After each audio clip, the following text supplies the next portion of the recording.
네, 마지막으로 글로벌 블로커 시대에서 저성장 이후 나타날 변화 어떻게 예측해 볼 수 있을까요? 또 저성장 속에서 눈여겨봐야 할 주요국의 변화와 포트폴리오 운영 전략까지 짚어주신다면요. 우리가 이제 소위 이제 이런 블록화 양상에서 교육이 급감을 하게 되고 서로 간에 이제 비관세 조치를 하게 되면은 앞서 말씀드린 미중 무역 분쟁 때 경제가 좀 안 좋았다, 센티먼트도 안 좋았다라고 말씀을 드렸는데 그러한 요소들이 다국가, 많은 국가들에서 계속 복합적으로 서로 간에 압박을 하면서 정책적으로 발휘해야 될 겁니다. 그러면 이제 당연히 이거는 한두 해 만에 끝날 요인이 아니고 이제 장기적인 거의 이제 5년에서 10년 이상 저성장을 이끌 수 있는 그런 요인이다라는 것이고요. 그러면 우리가 그런 생각을 해볼 수 있겠습니다. 저성장이라는 것은 결국에는 우리가 당장 내년까지는 힘들고 24년 초까지도 확인은 해봐야 되지만 인플레이션이 24년 초까지 가면 경제가 다운그레이드가 어느 정도 되면서 실제로 미국에서 파월 의장이 얘기를 했던 것처럼 수요가 감소하면서 물가도 정말 낮아지는 현상들이 나타날 수 있습니다.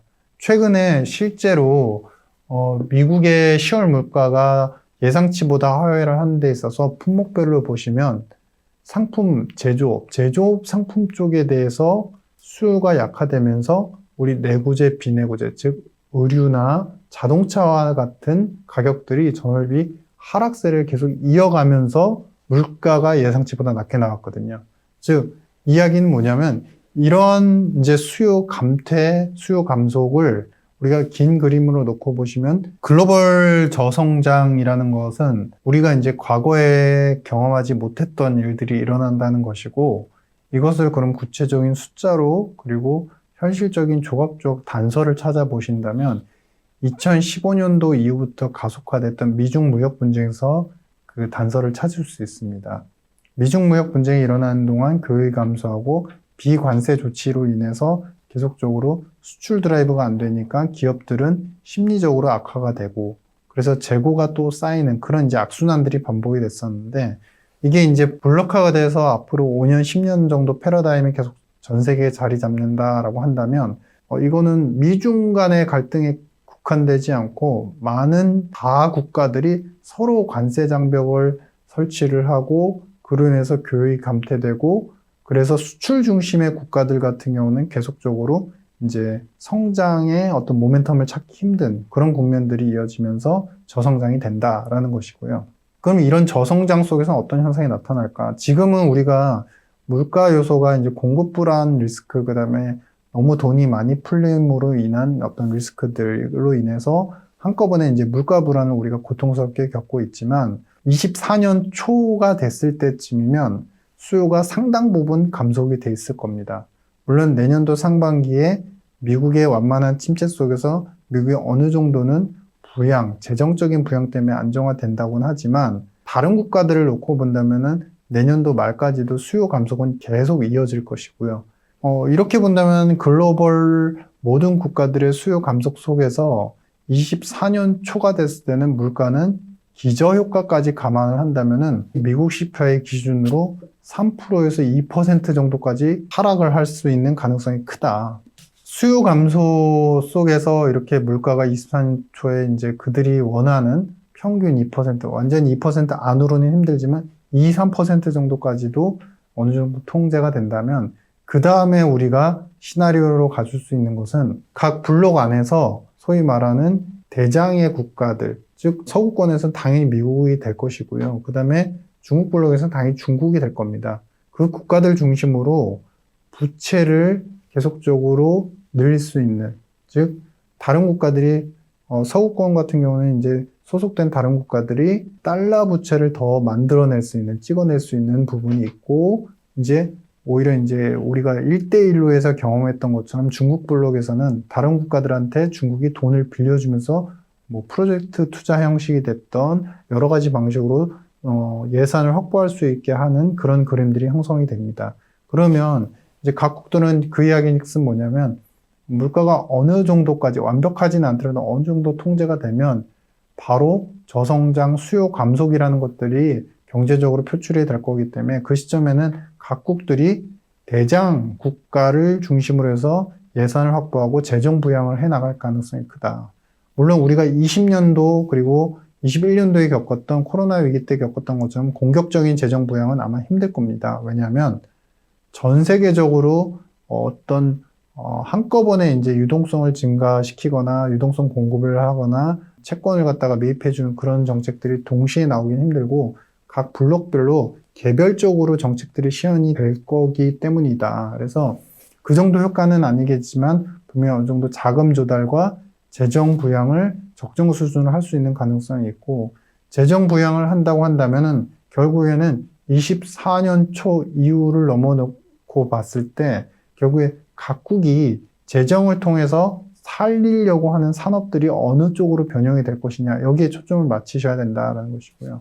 당연히 지금 이제 23년도까지 우리가 어려운 시절을 겪고 나게 된다면은 저성장 국면에서 각국은 그 전에 패러다임, 성장 패러다임을 좀 더 이어갈 가능성이 큽니다. 당연히 재생에너지 쪽, 그리고 친환경 산업 쪽은 당연히 드라이브를 걸 거고, 인구 고령화 이슈는 우리가 지금은 잠시 우리한테선 좀 약간 떨어져 있는 주제지만, 인구 고령화 이슈와 그리고 인간의 건강한 삶에 대한 이슈들은 경제적으로 놓고 봤을 때 장기적으로 가장 근저에 있는 베이스가 되는 그런 요소입니다. 그래서 제약과 바이오 산업에 대한 글로벌 기업들의 투자와 M&A는 또 이어나갈 것이다. 그래서 그러한 특정한 국가가 살리려고 하는 친환경 그리고 바이오와 제약 산업들은 어떤 큰 부흥을 얻을 수 있다라고 판단을 하고 있고, 다만 이제 그 외에 다른 산업들 같은 경우는 오히려 재정 부양의 어떤 규모나 정도가 제한이 될 것이기 때문에 기타 산업들 같은 경우는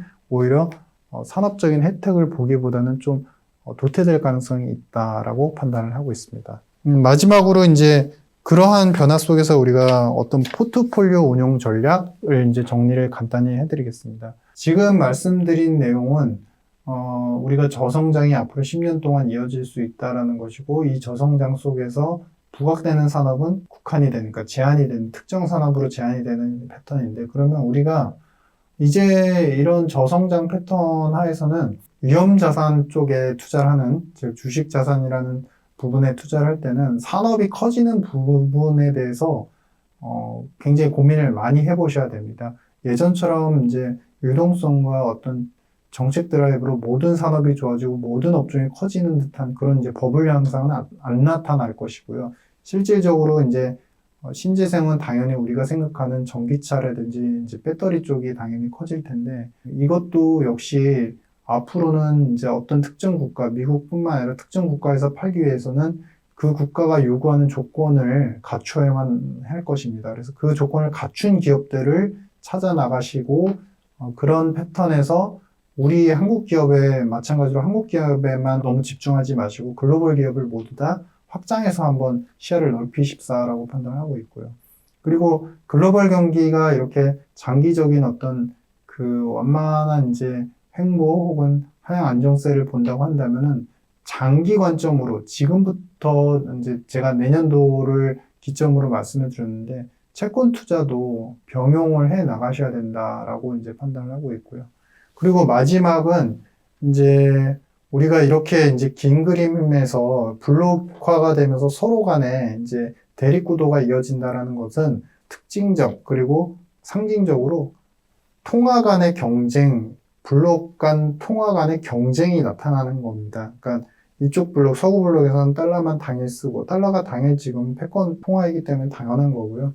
다만 이제 우리 중국 블록에서는 아마 위안화를 더 공용화하고 더 많이 쓸 수 있는 정책들과 많은 이제 그런 드라이버들이 나타날 겁니다. 그러면은 여기에서 우리가 이제 생각해 볼 수 있는 것은 통화 간의 경쟁이 일어나게 되면 어느 한 통화가 어느 정도 힘을 잃을 수 있고 패권을 잃을 수 있고, 그런 와중에 상대 통화가 모든 것을 장악하는 것이 아닙니다. 즉 오히려 반발적으로 우리가 소위 얘기하는 그러니까 과거에 우리가 항상 이제 본격적인 이제 화폐로서의 어떤 경제 패러다임이 완벽하게 정립이 되기 직전에 근본위 제도에 대한 어떤 회귀적 그런 특성들, 이런 부분 때문에 당연히 금에 대한 수요들이 통화 간의 전쟁이 일어날 때마다 어느 정도 계속적으로 부각이 될 수 있기 때문에 우리가 생각할 수 있는 이제 대체 자산의 성격으로서 금을 어느 정도는 장기 프레임에서는 고려를 해보시는 게 좋을 것 같다라고 판단합니다.